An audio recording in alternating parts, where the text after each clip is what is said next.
bumabagal, airplane mode nyo lang po ulit. So speed test tayo mga boss. So kung mas malakas pa yung internet nyo dito kaysa sa akin, mas maganda mga boss, kasi hindi naman ganun kalakasan sa akin yung dito SIM. Ang malakas talaga sa amin dito ay yung Smart. Okay? So kung makita nyo na siya mga boss, malakas na yan para sa akin mga boss.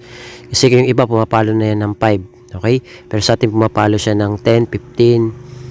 Mas mataas na yan mga boss, maganda na yan. Okay? So ayan makikita nyo pumapalo na siya ng 5. Pero yung iba kahit pumalo lang ng 1 or 2, kasi depende naman yan sa area. Kapag gaganyan mga boss, malakas na yan. Pero kung mas malakas pa dito kaysa sa akin yung inyong internet signal, mas maganda. Okay? So try na kagad natin yan sa YouTube. Kayang-kaya niya na mag-play ng 12 hours video na naka 1080p. So subukan natin siya sa YouTube mga boss. Okay? So punta tayo ng 12 hours video. Yan. Ito yung madalas kong i-play. Yan. So tatasan natin yung kanyang quality. Gawin natin siyang 1080p para makita nyo po. Ayan, po-forward din natin. Ayan. So nakita nyo naman, nagpe-play naman siya. So depende pa rin naman yan sa area mga boss. A few moments later. Hello mga boss, welcome back dito sa ating YouTube channel. Kamusta? Salamat nga pala sa walang sawa at patuloy na pagsuporta dito sa ating YouTube channel. Okay, so meron na naman tayong i-update sa inyo mga boss, para po sa lahat ng mga gusto pong mapalakas yung kanilang mga internet signal. Okay, so kahit na bumabagyo ngayon mga boss, okay, nag-uulan na, ilang araw na dahil sa habagat, pero tuloy-tuloy pa rin po yung ating pag-a-upload mga boss, and I hope na makatulong po sa inyo tong video tutorial natin. Okay, so ako nga pala mga boss ay naka dito. Okay, yung dito naman yung gagawa natin ng video tutorial, pero good for all networks naman siya. So kung naka-smart ka, token text, globe or TM, huwag ka mag-alala, pwedeng mo rin tong gawin. Pero priority ko sa mga naka dito yan. Okay, so subukan nyo na lang din. Okay, so punta tayo sa settings mga boss, then connections, then punta tayo sa mobile networks, then click natin yung access point names. Okay, so dito yung gamit natin mga boss, so mag-a-add lang tayo ng panibago. Okay, so pwede nyo pong ilagay dyan ay crickets. Yan, crickets APN 5G. Yan, so yan yung magiging name niya mga boss. Click lang natin yung okay.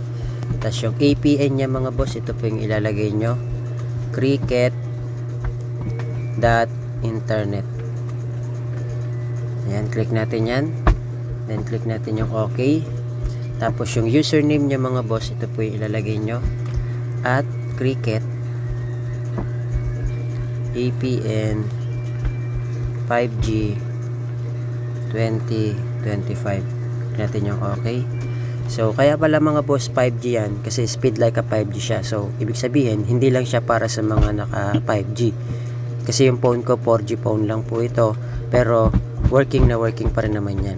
Okay, so speed like a 5G lang po siya. So click natin yung password, ito po yung lalagay nyo, at crickets APN 5G 2025. Click natin yung okay. Then yung server niya mga boss, ito po yung ilalagay nyo, www.google.com. Yan, click natin yung okay. Tapos pagdating niya dito sa kanyang authentication type, PAP lang po yung pipiliin nyo or PAP. Yan, click nyo lang po ito. Then sa APN type niya mga boss, naka-default lang po siya. Okay, so wala na po kayong ibang babaguhin dyan, basta naka-default po yung APN type nyo. Okay, so kung kailangan nyong i-type nyo na po default. Kung kailangan nyo lang i-click nyo na po. So click natin yung okay. Then yung kanyang APN protocol mga boss, IPv4, IPv6, yan yung pipiliin nyo dyan. Ito, okay. Then dito sa kanyang APN roaming protocol, ganoon din po, IPv4, IPv6, click nyo yan. Sa bearer naman mga boss, unspecified lang po, yan lang po yung pipiliin nyo. Bakit po?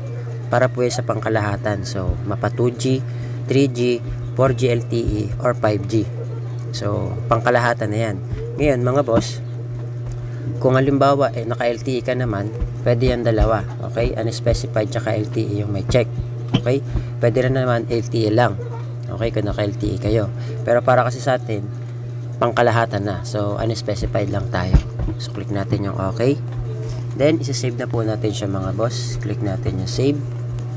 Then, ang gagawin natin, kiklik natin yung ginawa nating APN. Okay? Para siya yung maging default natin na APN ngayon. Okay? Then, ang gagawin nyo, mag-airplane mode po kayo ng at least 5 to 10 seconds. Or mas matagal, mas maganda para ma-refresh po yung inyong internet data. Okay? So, gagawin nyo, on nyo ulit yung data nyo, then, punta na po kayo sa speed test. Bumabagal, airplane mode nyo lang po ulit. So, speed test tayo mga boss. So, kung mas malakas pa yung internet nyo dito kaysa sa akin, mas maganda mga boss. Kasi, hindi naman ganun kalakasan sa akin yung dito SIM. Ang malakas talaga sa amin dito ay yung Smart. Okay? So, kung makita nyo, yun na siya mga boss. Malakas na yan para sa akin mga boss. Kasi yung iba, pumapalo na yan ng 5. Okay? Pero sa atin, pumapalo siya ng 10, 15. Ano? Mas mataas na yan mga boss. Maganda na yan. Okay? So, ayan o, makikita nyo, pumapalo na siya ng 5. Pero yung iba, kahit pumalo lang ng 1 or 2. Kasi depende naman yan sa area. Kapag gaganyan mga boss, malakas na yan. Pero kung mas malakas pa dito kaysa sa akin yung inyong internet signal, mas maganda. Okay? So, try na kagad natin yan sa YouTube. Kayang-kaya niya na mag-play ng 12 hours video na naka 1080p. So, subukan natin siya sa YouTube mga boss. Okay? So, punta tayo ng 12 hours video. Ayan. Ito yung madalas kong i-play. Ayan. So, tatasan natin yung kanyang quality. Gawin natin siyang 1080p para makita nyo po. Ayan. Pa-forward din natin. Ayan. So, nakita nyo naman, nagpe-play naman siya. So, depende pa rin naman yan sa area mga boss kasi hindi naman tayo pare-pareho ng internet signal. Ayan, kung makita nyo, nagpe-play naman siya. Diba? So, good for all networks po yan. So, kayo na pong bahala. Okay? So, mag-feedback po kayo kung working po sa inyo or hindi itong video tutorial natin. So, ganun lang gawin nyo. Airplane mode lang, lalo na kapag ka hindi gumana. Okay? Or mahina talaga. Airplane mode lang. So, depende naman yan kung ano yung SIM na malakas po sa inyo. Basta airplane mode lang po. Okay? Ayan, kahit i-forward nyo yan, magpe-play naman po siya. So, depende naman yan sa area nya. Ha? Okay? So, yun na mga boss. Maraming salamat. I hope na gumana po sa inyo tong video tutorial natin. Okay? So, yun lang. Thank you. God bless. See you on my next video.